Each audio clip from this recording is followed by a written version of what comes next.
ವಿಧಾನಸಭೆ ಕಲಾಪದಲ್ಲಿ honey trap ಪ್ರಸ್ತಾಪ ಬಿಜೆಪಿ ಶಾಸಕ ಸುನಿಲ್ ಕುಮಾರ್ ಪ್ರಸ್ತಾಪಿಸಿದರು. ಸಚಿವರು ಹನಿ ಟ್ರ್ಯಾಪ್ ಬಗ್ಗೆ ಉಲ್ಲೇಖಿಸಿದ್ದಾರೆ. ಶಾಸನ ಸಭೆಯಲ್ಲಿ ಮೊದಲ ಬಾರಿಗೆ ಈ ಘಟನೆ ನಡೆದಿದೆ. ಇದು ನಂಬಿಕೆಯ ವಿಷಪ್ರಾಶನ ಮಾಡುವ ಘಟನೆ. ಸಿಡಿ ಫ್ಯಾಕ್ಟರಿ ಇದೆ ಅಂತ ನಿಮ್ಮವರೇ ಹೇಳಿದ್ದಾರೆ. ಇಂತಹ ಸಂದರ್ಭ ಯಾರಿಗೂ ಬರಬಾರದು. ಇದಕ್ಕೆ ಸಿಎಂ ಅವರೇ ಉತ್ತರ ಕೊಡಬೇಕು. ಬಿಜೆಪಿ ಶಾಸಕ ಸುನಿಲ್ ಕುಮಾರ್ ಇದನ್ನ ಆಗ್ರಹಿಸಿದ್ದಾರೆ.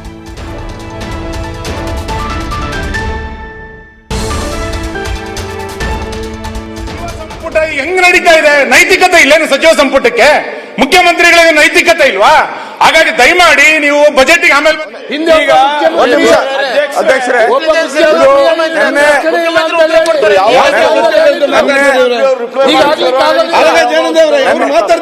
ಮಾತಾಡ್ತೀನಿ ಇವರು ಅಧ್ಯಕ್ಷರೇ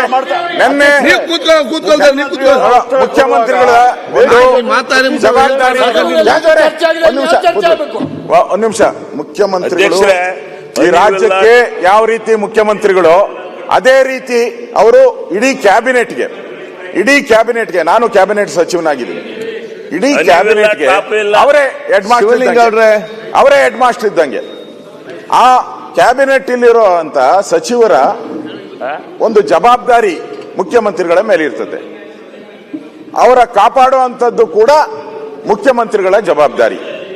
ಒಬ್ಬ ಮುಖ್ಯಮಂತ್ರಿ, ಒಬ್ಬ ಸಚಿವರು, ರಾಜಣ್ಣ ಅವರು ಒಂದು ರೀತಿ ಅವರು ಆಚೆ ಹೇಳ್ಬೋದಾಯ್ತು. ಇನ್ನೊಬ್ರು ಯಾರೋ ಮಂತ್ರಿ ಹೇಳಿದ್ದಾರೆ ಹೋಗಿ ಕಂಪ್ಲೇಂಟ್ ಕೊಡ್ಲಿ ಅಂತ ಹೇಳಿದ್ದಾರೆ. ಆದ್ರೆ ಆ ಮಂತ್ರಿ ಸದನದಲ್ಲಿ ಬಂದು ಕಣ್ಣೀರ್ ಹಾಕ್ತಾರೆ, ಆತಂಕ ವ್ಯಕ್ತ ಮಾಡ್ತಾರೆ ಅಂತ ಹೇಳಿದ್ರೆ ಇದು ಯಾವ ಸ್ಥಿತಿಗೆ ನಾವಿದ್ದೀರಿ ಅಂತ ಹೇಳಿ ಅಧ್ಯಕ್ಷರೇ, ಅದೊಂದೇ ಪ್ರಶ್ನೆ ಇರ್ತಕ್ಕಂಥದ್ದು. ಇಲ್ಲಿ ಹೇಳಿದ್ದಾರೆ, ಪತ್ರಿಕೆಯಲ್ಲಿ ಬಂದ್ಬಿಟ್ಟಿದೆ. ಆ ನ್ಯಾಯಾಧೀಶರ ಕಥೆ ಏನೀಗ? ಜಡ್ಜ್ಗಳಿದ್ದಾರೆ ಅಂತ ಬಂದಿದೆ ಪತ್ರಿಕೆಯಲ್ಲಿ. ಹಂಗಾರೆ ಕೋರ್ಟ್ ಅಲ್ಲಿ ಇರುವಂತ ಜಡ್ಜ್ಗಳು ಯಾವ ರೀತಿ ಕೆಲಸ ಮಾಡ್ಬೇಕೀಗ? ಪತ್ರಿಕೆಯಲ್ಲಿ ಬಂದ್ಬಿಟ್ಟಿದೆ ಅಧ್ಯಕ್ಷರೇ. ಕೇಂದ್ರದ ನಾಯಕರಿದ್ದಾರೆ ಅಂತ ಬಂದಿದೆ. ಹಾಗಾದ್ರೆ ಕೇಂದ್ರದ ನಾಯಕರು ಯಾರಿದ್ದಾರೆ? ಕೇಂದ್ರದ ನಾಯಕರು ಅವರು ರಾಜಣ್ಣ ಅವರೇ ಬೇಕಾದ್ರೆ ಎಲ್ಲಾ ಪಾರ್ಟಿಯವರು ಅಂತ ಹೇಳಿದ್ದಾರೆ. ಇಲ್ಲಿ ಕಾಂಗ್ರೆಸ್ ಅವ್ರ ಪ್ರಶ್ನೆ ಅಲ್ಲ, ಎಲ್ಲರದು ಪ್ರಶ್ನೆ, ಇಲ್ಲಿ ಇರೋರ್ದೆಲ್ಲರೂ ಕೂಡ ಪ್ರಶ್ನೆ. ಇಲ್ಲಿ ಕೇಂದ್ರದ ನಾಯಕರು ಅಂದ್ರೆ ಯಾರು? ಮಂತ್ರಿಗಳಿದಾರ?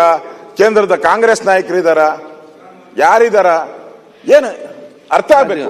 ಜಡ್ಜ್ಗಳು ಬಂದಿರೋದ್ರಿಂದ ಮತ್ತೆ ಇದು ಇನ್ನಷ್ಟು ಗಂಭೀರ ಇರೋದ್ರಿಂದ ದಯವಿಟ್ಟು ಮುಖ್ಯಮಂತ್ರಿಗಳು, ಈಗಾಗಲೇ ಸುನೀಲ್ ಅವರು ಮಾತಾಡಿ ಹೇಳಿದ್ದಾರೆ, ಇದನ್ನ ನಾನು ಕೂಡ ಹೇಳ್ತಾ ಇದ್ದೀನಿ, ಇದನ್ನ ಒಂದು ಸಿಟ್ಟಿಂಗ್ ಜಡ್ಜ್, ಹೈಕೋರ್ಟಿನ ಸಿಟ್ಟಿಂಗ್ ಜಡ್ಜ್ ಒಂದು ನೇತೃತ್ವದಲ್ಲಿ ಒಂದು ತನಿಖೆ ಮಾಡಿಸಿ.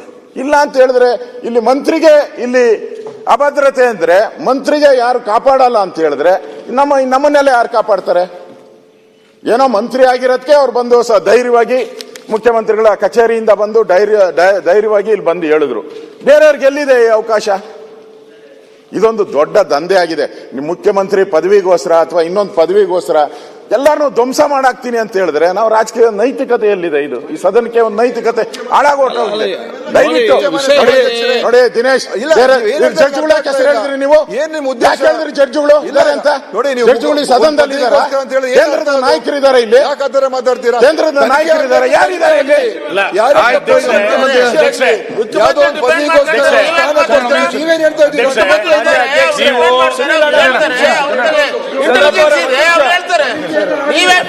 ಮುಖ್ಯಮಂತ್ರಿಗಳೇನಂದ್ರೆ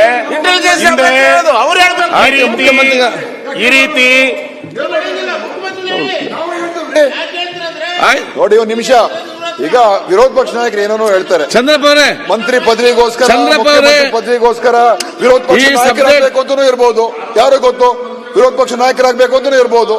ನೋಡಿ ಇವೆಲ್ಲ ಊಹೆಗೋಸ್ಕರ ಮಾತಾಡಬಾರ್ದು. ವಿಧಾನಸಭೆಯಲ್ಲಿ ಊಹೆಗಳ ಮೇಲೆ ಮಾತಾಡಬಾರ್ದು. ಮಾನ್ಯ ಸಭಾಧ್ಯಕ್ಷರೇ, ರಾಜಣ್ಣ ಅವರು ಹೇಳಿಕೆ ಕೊಟ್ಟಿದ್ದಾರೆ, ಸದನದ ಪ್ರತಿಯೊಬ್ಬ ಶಾಸಕರ ಗೌರವ ಪ್ರಶ್ನೆ ಇದೆ, ಇದ್ರ ಬಗ್ಗೆ ಸಮಗ್ರ ತನಿಖೆ ಆಗಲೇಬೇಕು. ಮಾನ್ಯ ಮುಖ್ಯಮಂತ್ರಿಗಳು ಇದ್ರ ಬಗ್ಗೆ ಸ್ಪಷ್ಟನೆ ನೀಡಬೇಕಾಗಿದೆ. ಪ್ರಶ್ನೆ ಅಲ್ಲ ಇದು. ಮುಖ್ಯಮಂತ್ರಿ ಹೇಳ್ಬೇಕು, ನೀವಲ್ಲ ಮುಖ್ಯಮಂತ್ರಿ ಹೇಳ್ಬೇಕು. ಯಾಕಂದ್ರೆ ಮಂತ್ರಿಗಾಗಿರೋದು ಆಗಿದೆ ಅಂತ ಹೇಳ್ತಕ್ಕಂಥದ್ದನ್ನ ಹಾಗಾದ್ರೆ ಮಂತ್ರಿಗೆ ಭದ್ರತೆ ಬೇಡವಾ? ಸರ್ ಮಂತ್ರಿಗೆ ಭದ್ರತೆ ಬೇಡವಾ? ಒಂದ್ ನಿಮಿಷ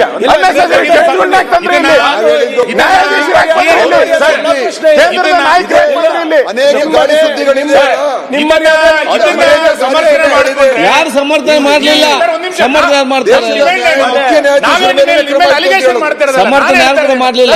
ನಾನು ಹೇಳ್ತಾ ಇದ್ದೇನೆ ಅಂತ ಕೇಳಿದ್ರೆ, ಈ ಸದನದ ಗಾಂಭೀರ್ಯತೆ ಹೆಂಗ್ ನಡೆದಿದೆ ಅಂತ ಎಚ್ ಕೆ ಪಾಲ್ಟ್ರೆ ನಮ್ಗಿಂತ ಚೆನ್ನಾಗಿ ಹೇಳ್ಬಲ್ರು. ಹಿಂದೆ ಇಲ್ಲಿ ಯಾರೋ ಒಬ್ರು ಅಶ್ಲೀಲ ವಿಡಿಯೋ ನೋಡಿದ್ರು ಅನ್ನೋ ಕಾರಣಕ್ಕೆ ಸದನದ ಹೊರಗಾಗ್ತಂತ ಘಟನೆ ಈ ಪೀಠದಿಂದ ಆರ್ಡರ್ ಬಂದಿತ್ತು.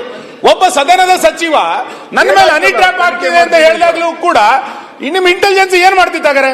ಮುಖ್ಯಮಂತ್ರಿಗಳಿಂದ ಉತ್ತರ ನಿರೀಕ್ಷೆ ಮಾಡಿದೆ, ಬೇರೆ ಅದು ಯಾರ ಮೇಲೆ? ಸಚಿವ ಸಂಪುಟದ ಸದಸ್ಯರು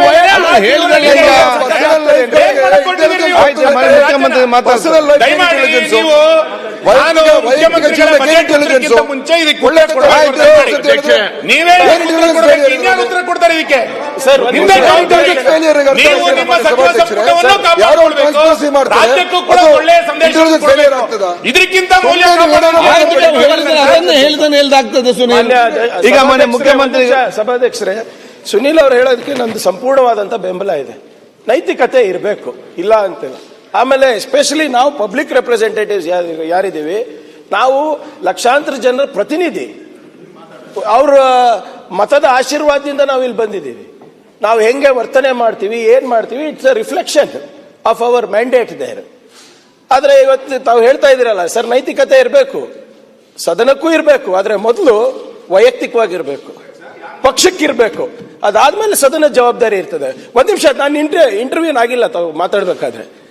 ನಾವೇನ್ ಹೇಳ್ತಾ ಇರೋದು, ಇದು ಹಿಂದೆಯಿಂದನೂ ನಡ್ಕೊಂಡು ಬಂದಿದೆ. ನೀವು ಹೇಳಿದ್ ಕರೆಕ್ಟ್, ಅಧಿಕಾರಕ್ಕಿರ್ಬೋದು, ದುಡ್ಡಿಗಿರ್ಬೋದು, ಬ್ಲ್ಯಾಕ್ ಮೇಲಿಗಿರ್ಬೋದು, ಏನೇ ಇರ್ಬೋದು. ಆದ್ರೆ ನಮ್ಗೆ ಮೊರಾಲಿಟಿ ಇರ್ಬೇಕಲ್ಲ ಅಧ್ಯಕ್ಷರೇ. ಈಗ ಹಿಂದಿನ ಸರ್ಕಾರದಲ್ಲಿ ಯಾವಾಗ ಸರ್ಕಾರ ಅಸ್ಥಿರ ಆಗಿತ್ತು, ಏನೇನ್ ಬಾಂಬೆನಲ್ಲಿ ನಡೆದಿತ್ತು ಚರ್ಚೆ ಆಗಿತ್ತು ಅಧ್ಯಕ್ಷರೇ. ಹೋಗಿ ಹಲವಾರು ಅಂದಿನ ಸಚಿವರು ಹೋಗಿ ಹೈಕೋರ್ಟಿಗೆ ಸ್ಟೇ ತಂದಿದ್ದು ನಿಜಾನ? ಅದು ಚರ್ಚೆ ಆಯ್ತಾ ಅಧ್ಯಕ್ಷರೇ ಇಲ್ಲಿ?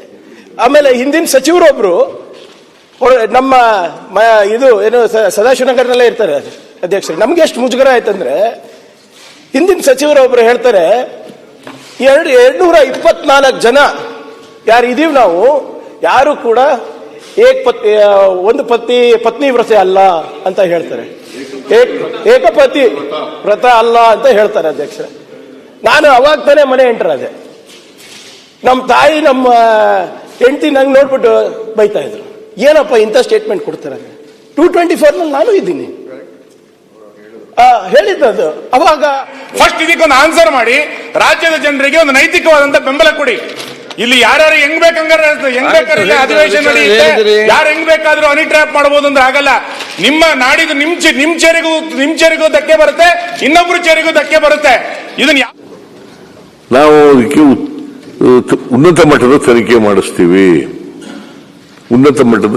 ಮಾಡಿಸ್ತೀವಿ ಅಂತ ಉತ್ತರ ಕೊಟ್ಟ ಮೇಲೆ ಮತ್ತೆ ಇದು ಉದ್ಭವ ಆಗ್ಬೇಕಾದಂತ ಅಗತ್ಯ ಇಲ್ಲ. ಈ ಪ್ರಶ್ನೆ ಉದ್ಭವ ಆಗ್ಬೇಕಾದಂತ ಅಗತ್ಯ ಇಲ್ಲ.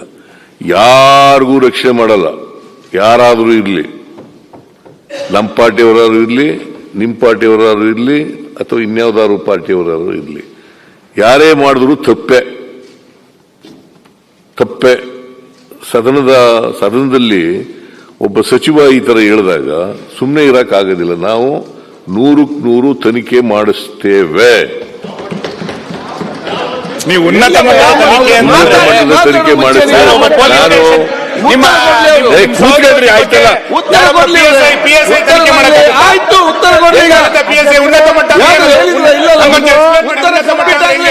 ಉತ್ತರ ಕಂಪ್ಲೀಟ್ ಆಗ ಯಾಕೆ ಉನ್ನತ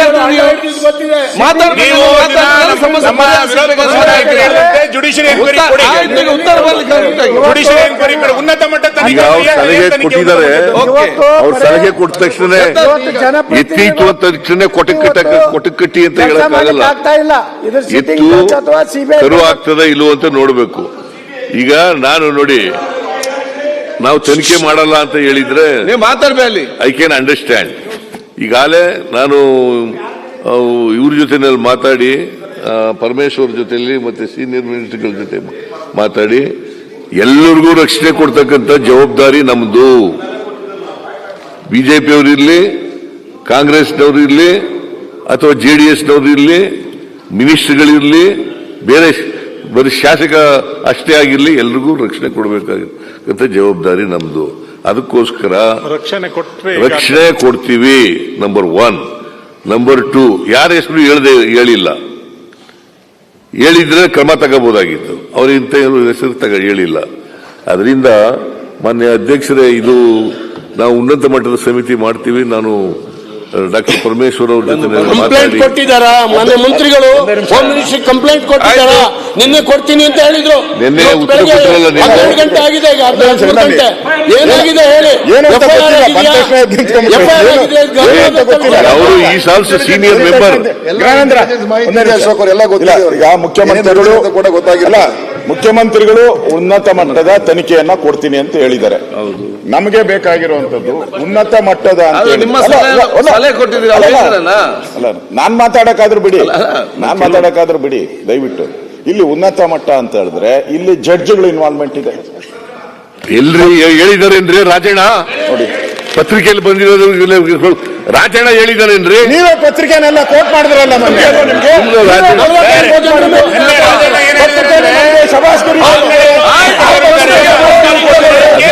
ಯಾರು ಇರ್ಲಿ, ಯಾರಾದ್ರೂ ಇರ್ಲಿ, ಈ ಕಡೆಯವರಾರು ಇರ್ಲಿ, ಆ ಕಡೆಯವರಾರು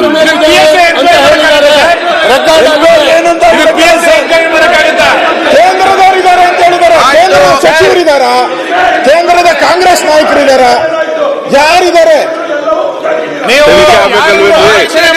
ತನಿಖೆ ಆಗಿ ಗೊತ್ತಾಗ್ತದೆ